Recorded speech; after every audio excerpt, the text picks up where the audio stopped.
हाँ तो दोस्तों इस वीडियो के अंदर हम लियो ड्राई फ्रूट एंड स्पाइसेस के आईपीओ के बारे में बात करेंगे और जानेंगे कि इस आईपीओ के अंदर आपको अप्लाई करना चाहिए या नहीं। चलिए शुरू करते हैं।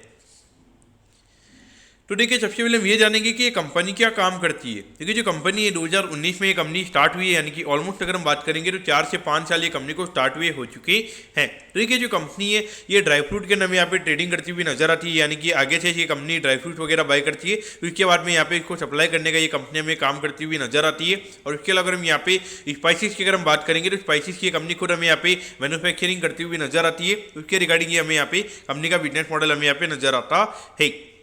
अगर हम यहाँ पे कंपनी के ब्रांड नेम की अगर हम बात करेंगे तो वंडू ये ब्रांड नेम के नाम यहाँ पे ये कंपनी अपने स्पाइसेस और ड्राई फ्रूट हमें यहाँ पे बेचती हुई नजर आती है। और उसके अलावा यहाँ पे कंपनी फ्रोजन और जो सेमी फ्राइड वाले जो प्रोडक्ट्स होते हैं वो हमें यहाँ पे फ्राइड ये ब्रांड के नेम के नाम यहाँ पे अपने प्रोडक्ट को हमें यहाँ पे बेचती हुई नजर आती है।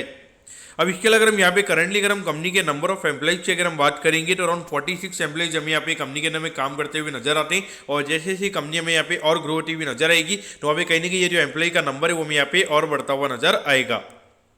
उसके अगर हम बात करेंगे तो ये यहाँ पे कंपनी में यहाँ पे बिजनेस मॉडल में अगर हम बात करेंगे तो D2C वाला बिजनेस मॉडल भी हमें यहाँ पे कंपनी का नजर आता है। और जिसमें अगर हम देखेंगे तो यहाँ पे जो मार्केट प्लेसेज है अमेजॉन फ्लिपकार्ट, तो यहाँ पर भी यहाँ पे जो कंपनी के प्रोडक्ट्स है हमको यहाँ पे मिल जाएंगे। तो कहीं ना कहीं देखा जाए तो डेफिनेटली अगर यहाँ पर आपके प्रोडक्ट अगर अच्छा हो जाता है और यहाँ पर अगर आपके जो रिव्यूज वगैरह होते हैं अगर वो यहाँ पे काफ़ी अच्छे हो जाते हैं तो वहाँ पे कहीं ना कहीं आपकी जो ब्रांडिंग हो जाती है वो यहाँ पे काफ़ी अच्छी हो जाती है। और उसके बाद कहीं ना कहीं आपका जो प्रोडक्ट होता है वो काफ़ी अच्छी तरीके से बिकना स्टार्ट हो जाता है। तो इसके लिए कहीं ना कहीं यहाँ पे कंपनी की जो प्रोडक्ट क्वालिटी होती है वो प्रोडक्ट क्वालिटी टॉप मोस्ट होनी चाहिए। अगर प्रोडक्ट क्वालिटी अगर कंपनी की अच्छी होगी तो वहाँ पर डेफिनेटली ये कंपनी के लिए काफ़ी अच्छा रहेगा। बाकी अगर हम यहाँ पे कंपनी के मैन्युफैक्चरिंग यूनिट की अगर हम बात करेंगे तो जो करंटली जो कंपनी की मैन्युफैक्चरिंग यूनिट है वो हमें यहाँ पे ठाणे महाराष्ट्र में नजर आती है। अब अगर हम यहाँ पे कंपनी के ऑब्जेक्टिव की अगर हम बात करेंगे, यानी कि जो आईपीओ से कंपनी को पैसा मिलने वाला है उससे कंपनी कैसे यूटिलाइज करने वाली है, तो देखिए वर्किंग कैपिटल की रिक्वायरमेंट के लिए यहाँ पे कंपनी में यहाँ पे ये फंड को यूज करती हुई नजर आएगी। यानी कि कहीं ना कहीं यहाँ पे जो ड्राई फ्रूट वगैरह है या फिर जो स्पाइसीज वगैरह है उसको यहाँ पे कंपनी में बल्क में बाय करके आई थिंक उसके लिए एक अच्छा खासा अपना स्टॉक बना के रखेगी। और उससे कहीं ना कहीं अगर कंपनी बल्क में बाय करेगी तो वहाँ पे अच्छा खासा डिस्काउंट भी कंपनी को मिल सकता है।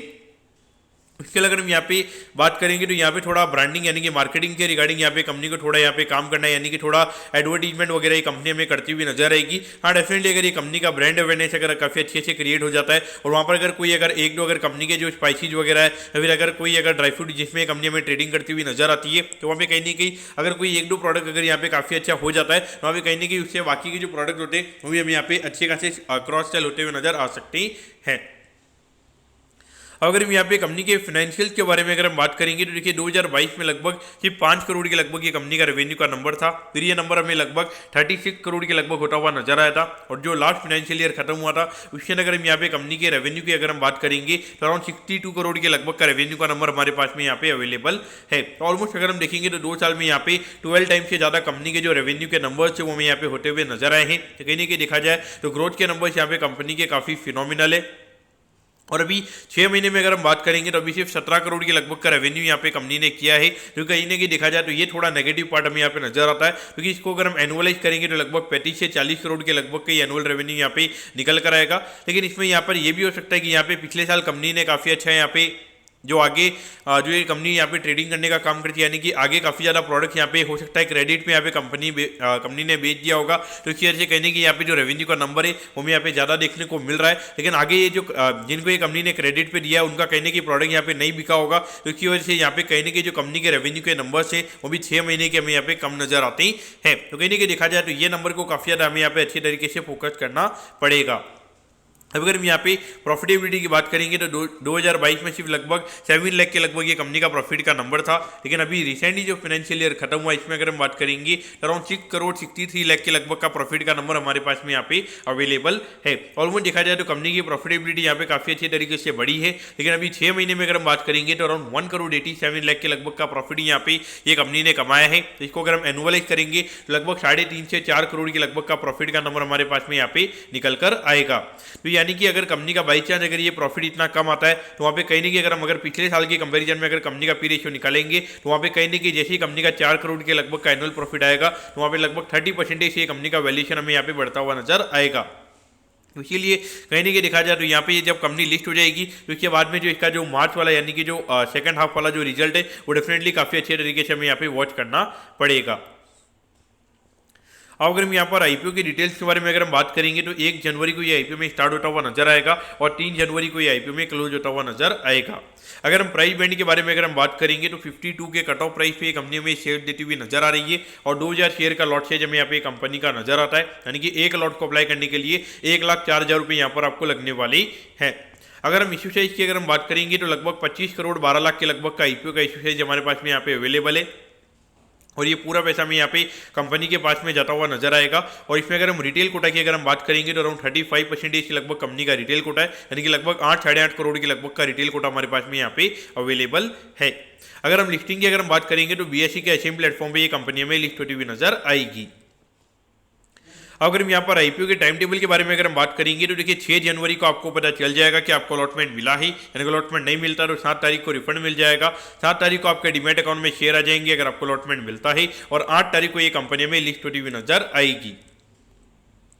अब अगर हम यहाँ पे वैल्यूएशन के पैरामीटर्स की अगर हम बात करेंगे तो देखिए ऑलमोस्ट यहाँ पे अराउंड 93-94 करोड़ के मार्केट कैप पे कंपनी का आईपीओ में आता हुआ नजर आ रहा है। तो अभी जो कंपनी ने पिछले साल की जो अर्निंग दिखाई है उसके हिसाब से अगर हम बात करेंगे तो ऑलमोस्ट यहाँ पे 14-15 टाइम्स के वैल्यूएशन पे ये कंपनी का आईपीओ में आता हुआ नजर आ रहा है। तो उसके हिसाब से तो अगर हम देखेंगे तो कहीं कि यहाँ पे वैल्यूएशन वाइज कंपनी का आईपीओ में यहाँ पे सस्ता नजर आता है, लेकिन अभी जो 6 महीने के कंपनी के नंबर्स हैं और उसके हिसाब से अगर हम ये मान के चलते कि लगभग 4 करोड़ के लगभग ये कंपनी की अर्निंग निकल कर आती है तो वहाँ पे सीधा ये जो 15 टाइम्स के लगभग का जो आईपीओ में नजर आ रहा है वो सीधा 23 टाइम्स के लगभग यहाँ पे कंपनी का पी रेशियो में होता हुआ नजर आएगा। तो इस पॉइंट से अगर हम देखेंगे तो कहीं ना कहीं यहाँ पे थोड़ा लिस्टिंग के बाद अगर हम बात करेंगे तो थोड़ा ये कंपनी को लेकर मेरे हिसाब से कॉशियस रहना चाहिए, लेकिन अगर हम लिस्टिंग के पॉइंट ऑफ व्यू से अगर हम बात करेंगे तो मुझे लगता है कि कहीं ना कहीं यहाँ पे वेल मैनेज आईपीओ रहेगा, क्योंकि आईपीओ के इशू साइज की अगर हम बात करेंगे तो सिर्फ 25 करोड़ के लगभग आईपीओ में यहाँ पे नजर आता है और अभी उसके पहले के अगर 3 साल के नंबर्स की अगर हम बात करेंगे तो वो ग्रोथ यहाँ पे काफी ज्यादा है और जिस तरीके की लिक्विडिटी खास करके हमें आईपीओ मार्केट में देखने को मिल रही है तो वहाँ पे मुझे लगता है कि कहीं ना कहीं कंपनी आराम से 40-50% के प्रीमियम पे ये कंपनी में लिस्ट होती हुई नजर आएगी। तो इस पॉइंट ऑफ व्यू से अगर आपको लिस्टिंग के लिए अगर ये आईपीओ के अंदर अप्लाई करना है तो डेफिनेटली मेरे हिसाब से अप्लाई किया जा सकता है, लेकिन मेरा पॉइंट ऑफ व्यू यहाँ पे ये रहेगा कि लिस्टिंग इनके लिए इसको अप्लाई करना चाहिए और अगर अलॉटमेंट आता है तो इसको लिस्टिंग डे के दिन सेल करना चाहिए। अगर अलॉटमेंट नहीं आता है तो मेरे हिसाब से टोटली ये कंपनी को अवॉइड करना सही रहेगा। जो कंपनी के 6 महीने के नंबर्स है और अगर बाई चांस आने वाले 6 महीने में अगर कंपनी के नंबर्स में कोई ज़्यादा हमें ग्रोथ देखने को नहीं मिलती है तो वहाँ पे कहीं ना कहीं ये चांस रहेगा कि ये स्टॉक हमें आईपीओ प्राइस के भी नीचे जाता हुआ नजर आ सकता है। इसीलिए यहाँ पर आपको थोड़ा कॉशियस रहना सही रहेगा। तो लिस्टिंग इनके लिए डेफिनेटली यहाँ पर अप्लाई करना चाहिए, लिस्टिंग के बाद अवॉइड करना टोटली सही रहेगा। तो दोस्तों मैं कहता हूँ कि लियो ड्राई फ्रूट के आईपीओ के बारे में आपको सब कुछ समझ में आ गया होगा। अगर आपकी कोई भी क्वेरीज है आप कमेंट कीजिए, मैं जरूर आपके कमेंट पर रिप्लाई करूंगा। ओके दोस्तों, thank you, have a nice day.